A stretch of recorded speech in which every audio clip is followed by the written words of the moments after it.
दोस्तों, स्वागत है आपका और एक नए वीडियो में और एक नए टॉपिक के साथ। मैं हूं डॉक्टर देवू। मैं हूं राजेश। फ्रेंड्स, आज का जो वीडियो है जिसका टाइटल है तुर्की से घूमकर आते ही फिजा ने दिखाए आवाम को हसीन सपने। फिजा तो डेली सपने दिखाती है आवाम को, और सारे के सारे जो चश्मे का जो ग्लास होता है ना, उस पर लिटरली लिखा होता है झूठ, उसके अलावा और कुछ नहीं होता है। झूठ की बुनियाद पे टिका पाकिस्तान। लेकिन दोस्तों, पाकिस्तान झूठ की दुनिया सिर्फ और सिर्फ हमें दिखा रहा है, ठीक है। वो मैं आपको लास्ट में बात करूंगा, तब तक ये वीडियो आप देखिए। वीडियो अच्छी लगे तो लाइक और शेयर जरूर से कर दीजिएगा, लास्ट तक जरूर देखना। और चैनल पर पहली बार है और सब्सक्राइब नहीं किया तो सब्सक्राइब जरूर से कर दीजिए। चलिए स्टार्ट करते हैं। निगरां वजीर आजम अनवारुल हक काकड़ साहब और आर्मी चीफ मुत्तहिदा अरब अमारात के दौरे पर गए, जिसके नतीजे में कौम को ये खुशखबरी मिली है कि यूएई और पाकिस्तान के दरमियान तकरीबन 25 अरब डॉलर्स के मुआहदे तय पाए। पैसा ही पैसा होगा। मुझे जो पता लगा वो है 15 से 17 अरब डॉलर की इन्वेस्टमेंट वो कर रहे हैं शेख मोहम्मद। यार अगर इतनी भी हो जाए तो बड़ी है। मेरा ख्याल है कि वो 25 कह रहे हैं तो 15 भी कर दें तो काफी है। बड़ी बात है। कोई तरीका है भीख मांगने का?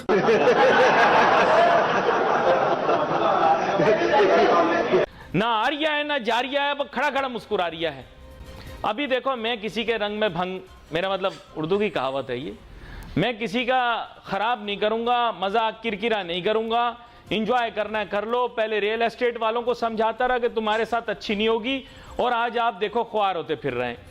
यहां हम मिलियंस ऑफ डॉलर्स के लिए तड़पते हैं आईएमएफ के सामने। इन मुआहदों को पाकिस्तान की बीमार मईशत के लिए ताज़ा हवा का झोंका भी करार दिया जा सकता है। लेकिन एक सेकंड, एक हमारे बहुत सारे नाजरीन की तरफ से एक तशवीश है कि यूएई ने पाकिस्तानियों के वीजे बंद कर दिए।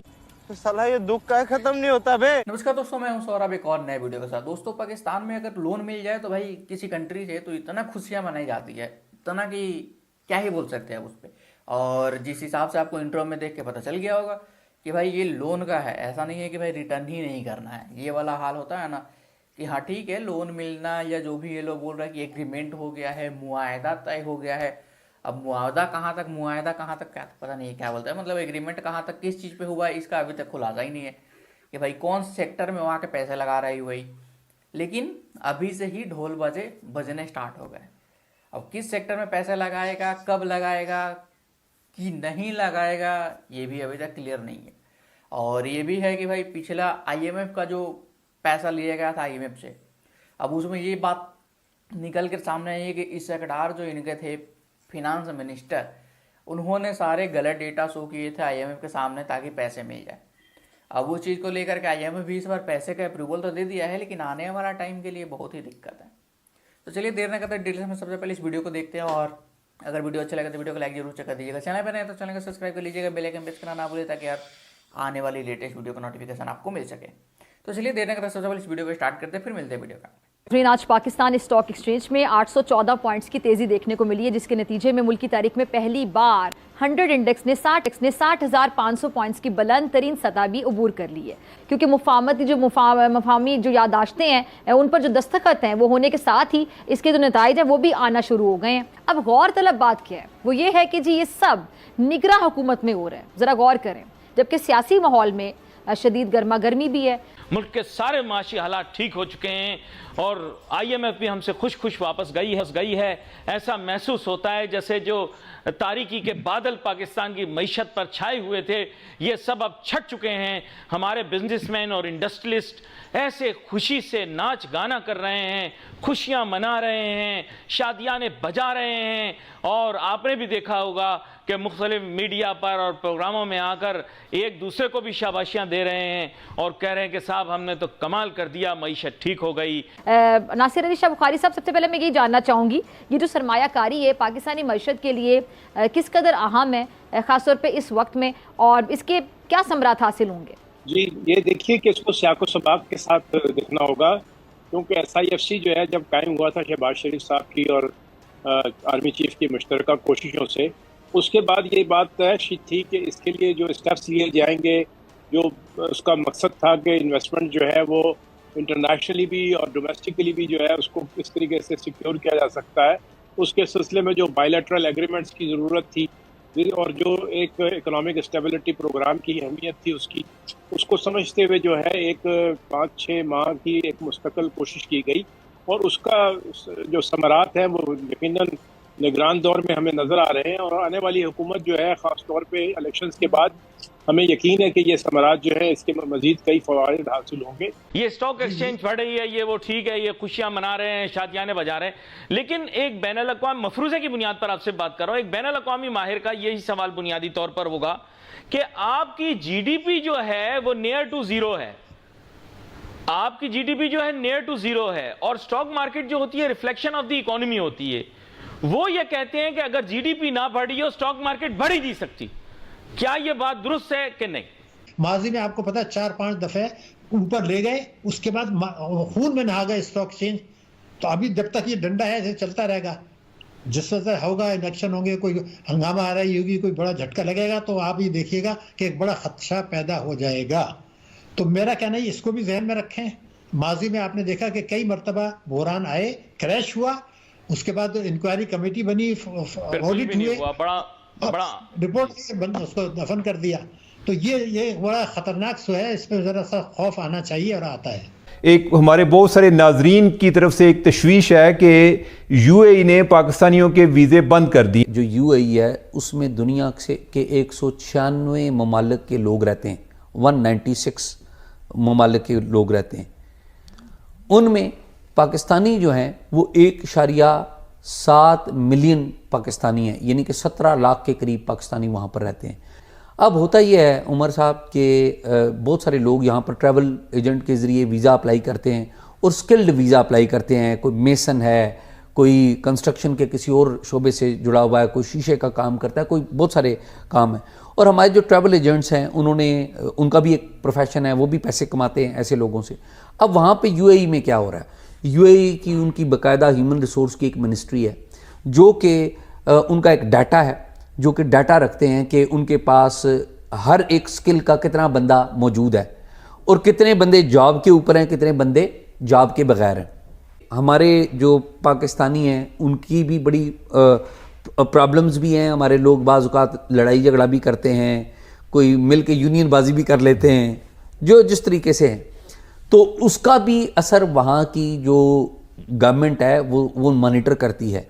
या इवन सोशल मीडिया के ऊपर अगर आप किसी भी एक मुल्क के बारे में आप उसको क्रिटिसाइज़ करने लग पड़े, यानी कि पाकिस्तानी अगर बैठ के किसी भी मुल्क को क्रिटिसाइज़ करने लग पड़े, तो हर मुल्क का एक मैकेनिज्म है कि वो देखता है कि इनकी नेशनल थिंकिंग हमारे बारे में क्या है। यूएई पाकिस्तानियों को होस्ट कर रहा है, अभी भी मुश्किल वक्त में उसने पाकिस्तानी। अच्छा एजाज, ये मामला ना पिछले दिनों भी आया और आपको याद होगा कि एक हमारे सेक्रेटरी हैं ओपीएफ के, ओवरसीज़ पाकिस्तानी फाउंडेशन के, और उन्होंने कोई इधर ना कोई स्टैंडिंग कमेटी की, पार्लियामान की स्टैंडिंग कमेटी में वो आए और उन्होंने कहा जी कि सऊदी अरब में जो कोई बकारी मिलते हैं उनमें से 80 से 90% जो है वो पाकिस्तानी होते हैं। तो वो काफ़ी उस पर हेडलाइन बनी। तो मैं उस टाइम कोई लोगों से पता कर रहा था, कोई सऊदी अरब में भी जो जिन्होंने तैनात रहे हैं या यूएई में भी तैनात रहे हैं, तो उनका ये ख्याल था जी बकारी तो हमारे हैं, ये तो हमारा एक वैसे हमने नेशनल कैरेक्टर भी बनाया। वीडियोस आप देखें ना सोशल मीडिया पे, जो लोग सफ़ा मरवा के जहाँ पे दौरा करने जाते हैं तो वहाँ पर लोगों ने वीडियोस बनाई हुई हैं कि जगह जगह पे वो बैठे हुए हैं और ये बड़ा अफसोस होता है बताते हुए कि वो पाकिस्तानी हैं। भाई 25 थैंक यू दोस्तों वीडियो को यहाँ तक देखने के लिए। और अब पाकिस्तान में जोरों शोरों से न्यूज़ चलेगा कि भीख मिल चुकी है, बाबा आ जाओ भीख मिल चुकी है। तो दोस्तों ये जो कक्कर साहब है अभी वहाँ के करंट जो पीएम है, मतलब जो सरकार है केयर टेकर सरकार से, तो उसके जो पीएम अभी है कक्कर साहब कुछ दिनों से सऊदी में थे। तो अब अभी तक कोई फाइनलाइज न्यूज़ पाकिस्तान को उन लोगों ने दिया नहीं है। ये लोग कह रहे हैं कि करीबन 15 बिलियन तक कुछ फाइनलाइज हुआ है, लेकिन आवाम अब आपका काम होगा कि यदि आपको 15 बिलियन मिला है तो उसकी पाई का हिसाब मांगो कि ये कहाँ लगाना है, क्यों लगाना है, कैसे लगाएंगे, कितने टाइम में होगा, क्या है, वगैरह वगैरह वगैरह। उसका भी एक मैनिफेस्टो होता है।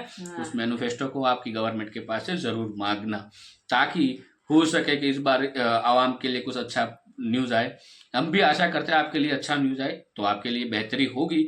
लेकिन जहां तक पाकिस्तान का जो रिकॉर्ड चलता आ रहा है उस हिसाब से तो मेरे को लग रहा है कि ये जो पैसा है आवाम के हाथ में फुट्टी कौड़ी भी आने वाला नहीं है। वो पहले इन सब के जेबों में चला जाएगा। जेबों में नहीं जाएगा उसका। मैं अब एक यहाँ से भविष्यवाणी आपको कर देता हूँ। क्यों? क्योंकि अगले महीने या तो 1 महीने के बाद आपके वहां पे इलेक्शन है। तो कक्कर साहब जो है वो तो इलेक्शन लड़ नहीं पाएंगे, क्योंकि वो कोई पार्टी नहीं है, सिर्फ और सिर्फ केयर टेकर सरकार बनी। अब उसको जाना होगा लंदन, ठीक है। तो वहां पे कुछ तो लेना तो पड़ेगा ना यार, घर लेना पड़ेगा, गाड़ी बंगला वो सब कुछ करना पड़ेगा।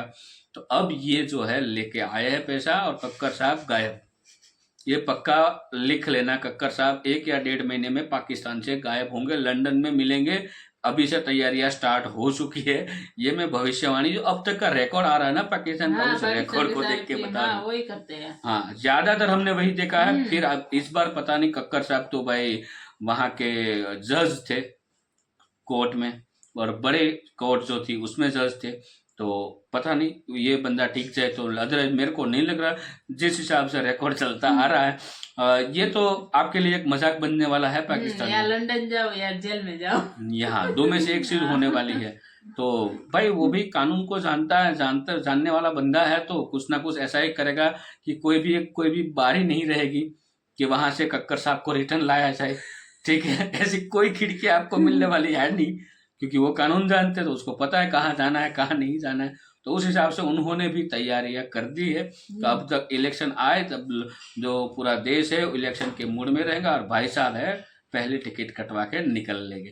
तो ये भी हो सकता है। देखो ये आरोप नहीं लगा रहा हूँ, ये पाकिस्तान का रिकॉर्ड बोल रहा है। हाँ। जो रिकॉर्ड बोल रहा है उस पर हम बात करें, ऐसा हो सकता है। ये हम अभी से भविष्यवाणी आपको और कर जो देते हैं। नई सरकार आएगी वो भी जैसे आएगी वैसे भीख का कटोरा लेकर भीख मांगने सारी जगह। देखो भीख आवाम के लिए सरकार मांगे तो उसमें बुरी बात तो नहीं है, लेकिन उसका यूज अच्छी हाँ, तरह तो से आवाम हो। के लिए यूज आवाम भी तो के लिए करना चाहिए ना। बट आवाम को पैसा बाट दोनी थोड़ी देना है। जैसे कि इलेक्शन आया, 15 बिलियन वहां से लाए और सारा का सारा पैसा जो है वो इलेक्शन में उड़ा दिया, ऐसा नहीं होना चाहिए।